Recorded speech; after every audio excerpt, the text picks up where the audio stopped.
राष्ट्रपति चुनाव में जो रुझान थे, जिसके पहले सर्वे थे, उनके ठीक उलट डोनाल्ड ट्रंप लगभग तस्वीर साफ हो चुकी है राष्ट्रपति बनने की राह पर।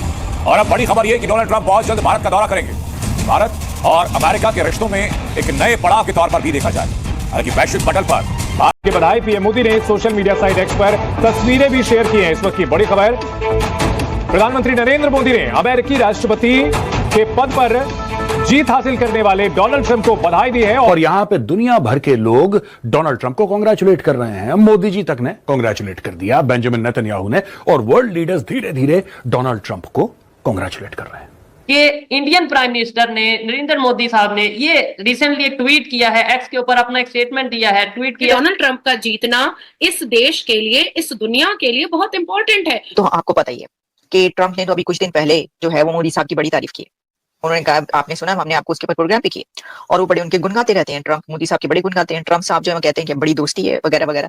तो जो भारत के रिलेशंस है ना ट्रंप के आने के बाद, तो वो तो अच्छे होंगे ही होंगे। मोदी साहब ने ट्रंप की बड़ी सपोर्ट किया, लेकिन इंडिया की तो खैर है, इंडिया तो ये कर सकता था सारा कुछ, बिकॉज इंडिया की तो जरूरत थी अमेरिका को। तो आपको दिखेगा कि डोनाल्ड ट्रंप ने 2011 में भी हिंदुओं के पक्ष में बात किया था। डोनाल्ड ट्रंप ने 2015 में भी हिंदुओं के पक्ष में बात किया था। डोनाल्ड ट्रंप ने 2016 में भी हिंदुओं के पक्ष में बात किया था। इस वक्त मुझे वैसे तो पूरी दुनिया में कई जगहों पर सेलिब्रेशन हो रही होगी जहां जहां ट्रंप के सपोर्टर हैं, लेकिन बड़ी सेलिब्रेशन इस वक्त दूसरा इंडिया, जहां पर ट्रंप के सपोर्टर सेलिब्रेट कर। इंडियन अमेरिकन जो है वो काफी लाइमलाइट में है, because there is a bipartisan support in the United States कि हमें जो क्या करना चाहिए, हम इंडिया के साथ इंगेज रहना चाहिए। Bipartisan support mean the Democrats and the Republicans they both support कि इंडिया के साथ हमें अच्छे नहीं है।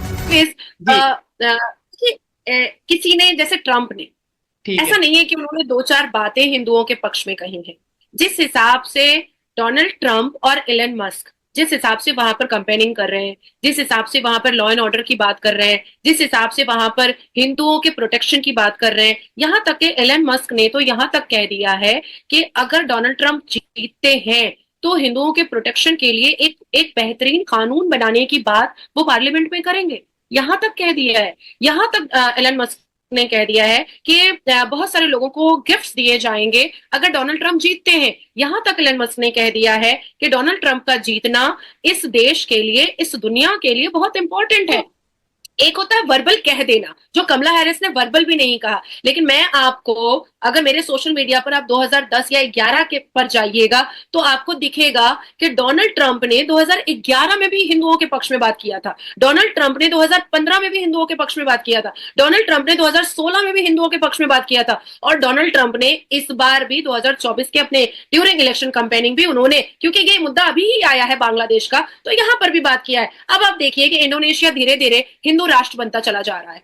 इंडोनेशिया, जिसको हम जानते थे कि मुस्लिम कंट्री है, लेकिन वहां पर अब धीरे धीरे देखिए वो हिंदू राष्ट्र बनता चला जा रहा है। और सब अपने आप को भगवान राम के वंशज कह रहे हैं। सब अपने आप को कह रहे हैं कि नहीं, हमारे जो एंसेस्टर्स हैं, हमारे जो पूर्वज हैं, वो भगवान राम के वंशज है। तो अब इसमें क्या किया जा सकता है? अब अभी देखिए बांग्लादेश में अब मैं जो जाती तौर पर समझता हूं कि जिसे कहेंगे ना आपके मोदी साहब ने ही डिटरमिन करना था। सच्ची बात तो ये है, ठीक है जी, उन्होंने ही डिटरमिन करना था कि इंडियंस ने किधर जाना है।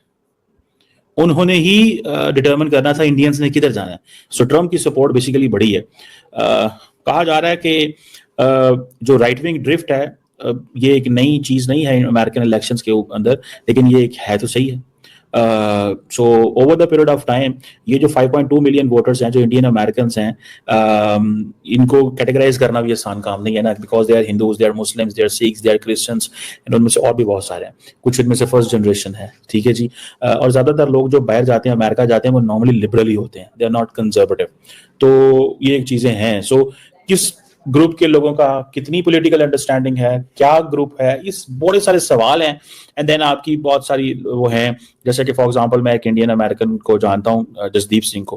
2015 में कोई इलेक्शन नहीं था, 2016 में कोई इलेक्शन नहीं था, 2011 में कोई इलेक्शन नहीं था, पर उसने उस वक्त भी हिंदुओं के साथ अपनी मोहब्बत का जाहिर किया था। अब मैं नाजिया इलाही खान, मैं मुस्लिम फैमिली से आती हूँ, लेकिन मुझे कोई एक्सपेक्टेशन नहीं है कि मुझे हिंदू कुछ दे देगा। मैंने इससे पहले भी कहा है कि मैं किसी का 10 नया पैसा भी नहीं जानती हूँ। ये मैं अल कुरान की कसम खा करके बोल सकती हूँ, अपनी माँ और अपने बेटे की कसम खा करके बोल सकती हूँ कि कोई हिंदू मुझे आकर के मेरा चूल्हा नहीं जला रहा है। लेकिन क्योंकि मुझे अपने राष्ट्र से मोहब्बत है, इस धर्म से मोहब्बत है, और 1947 से जो मैंने हिंदुओं का जेनोसाइड मुसलमानों के हाथों होते हुए देखा है, उससे मुझे बुरा लगता है, इसलिए मैं हिंदुओं के पक्ष में बात करती हूं। अब आप देखिए कि पाकिस्तान के हिंदू भी चाहते हैं कि डोनाल्ड ट्रंप जीते, लेकिन मैं बहुत सारे मिसाल